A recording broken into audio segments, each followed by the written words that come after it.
Hi Facebook! It is Sunday the 8th of April, so that means it is my mummy's birthday. And today is quite a special birthday for her. It ends in a 0, that's all I'll say. And we are getting together next week for some fun and games. But today I am currently in Anglesey. Paul's just off mooching around, seeing where he can launch his kayak, and I'm sitting having a little read while he's messing about doing that. And the reason I wanted to pay homage to my lovely mama is because I think kind of where I've got to with this helping people find their genius, there's a little bit of a story behind that and how that's come about, because, and it's not just mum, but for lots and lots of people over the years, the education system squeezes the creativity out of lots of people, and the traditional education system, I believe, doesn't suit everybody.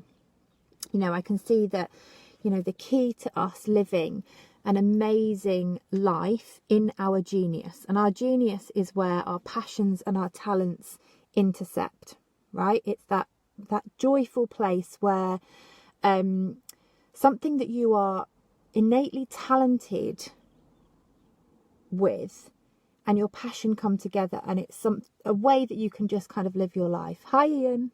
Hey, steady on with the old friend. I'm not that old. But I see lots of people, and I kind of have this, I've always had this problem with the education system, because I see them squeezing the talent and the creativity out of lots of people and putting them through this kind of sausage machine to get them all to come out the other end. Obviously with skills that will put them into the workforce. So it suits the government, it suits society, all of that kind of stuff. Yes, I am your middle-aged friend. And that's always kind of like just been a little bit too, you know, it's just ground my wheels a little bit. And thinking back on it, it makes me think about my mum a little bit. So years and years and years ago, she always wanted to be a fashion designer. Now, if you think back into the sort of 50s, back then it wasn't a case of you had the choice to do that. She didn't have the choice to go to college and pursue those things. So we have so much more opportunity now.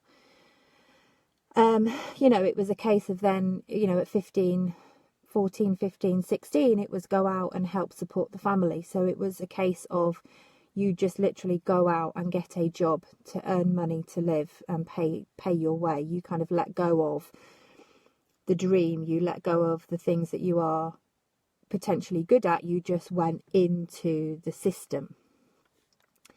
And that doesn't sit very well with me, and it never has done. And my mum is an incredible artist. She doesn't think she is. Like most people who have talent, they don't recognise their own talent, but she's great.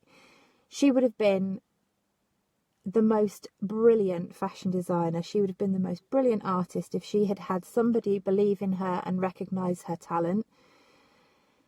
And there's absolutely, she could have used that to earn a living. There's an absolute definite way that she could have done that. Go away, iPhone, telling me about storage. And I see this happen a lot of times, that people get pushed into doing a proper job or going down a route and doing stuff because it pays the bills, but they're not actually fulfilling their own genius, their own destiny.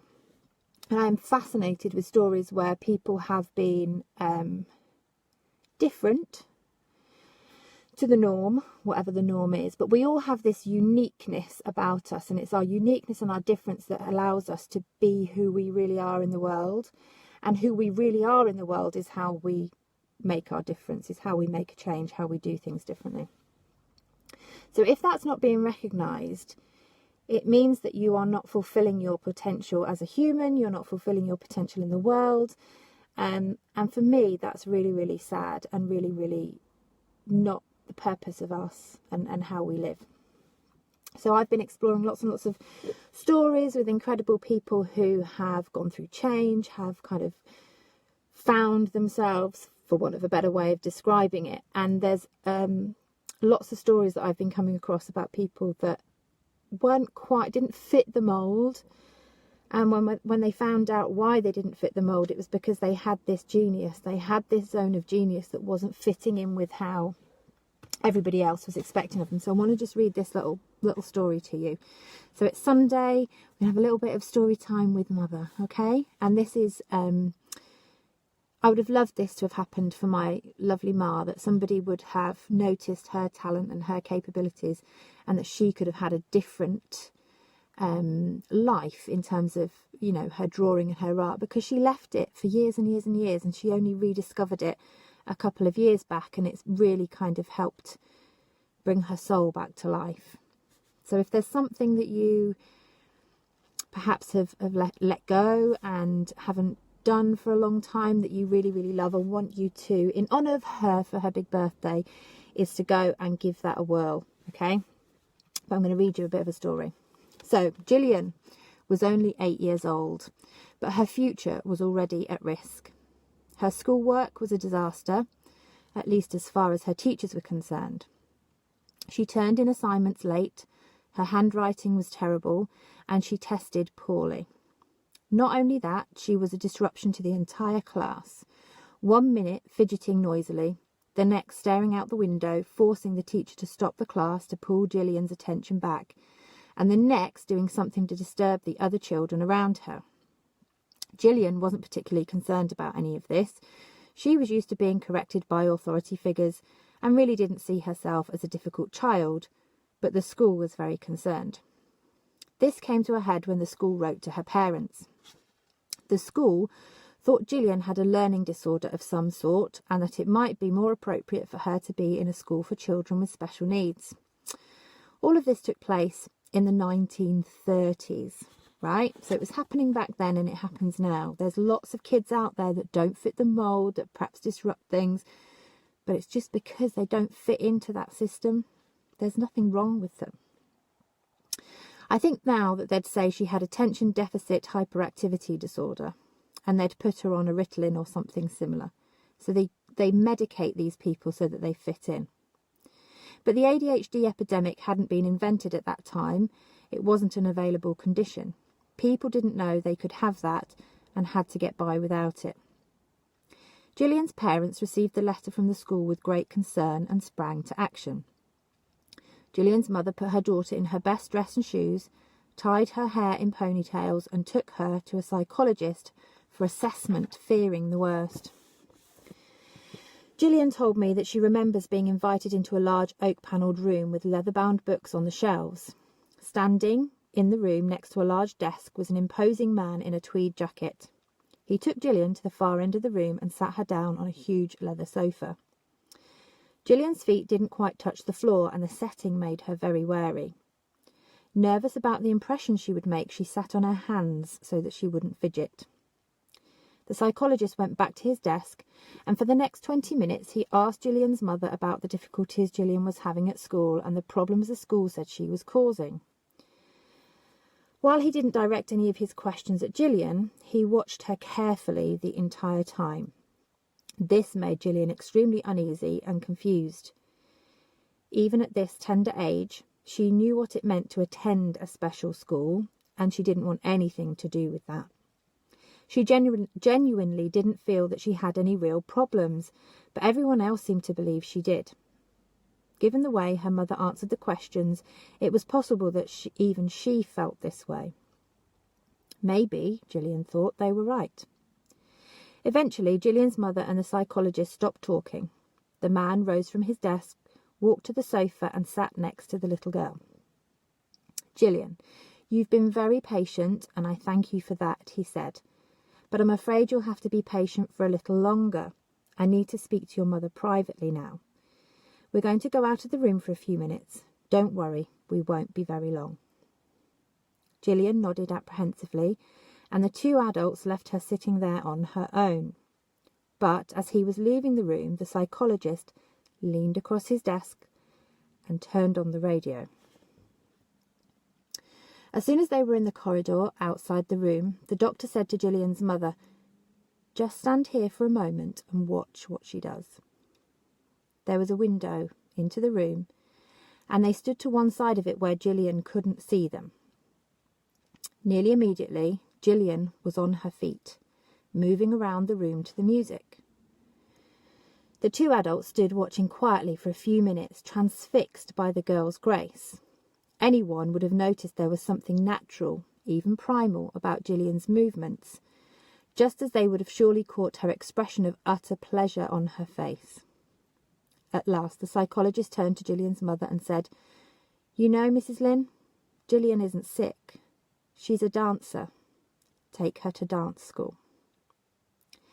I asked Gillian what happened then. She said her mother did exactly what the psychiatrist suggested. "I can't tell you how wonderful it was," she told me. "I walked into this room and it was full of people like me, people who couldn't sit still, people who had to move to think." She started going to the dance school every week, and she practiced at home every day. Eventually, she auditioned for the Royal Ballet School in London, and they accepted her. She went on to join the Royal Ballet Company itself, becoming a soloist and performing all over the world. When that part of her career ended, she formed her own musical theatre company and produced a series of highly successful shows in London and New York.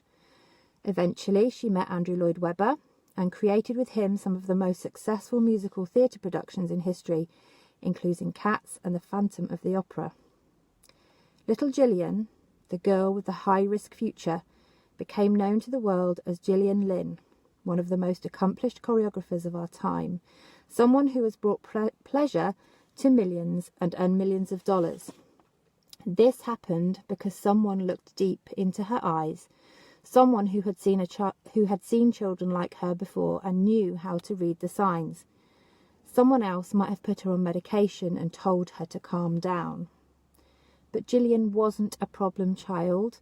She didn't need to go away to a special school. She just needed to be who she really was.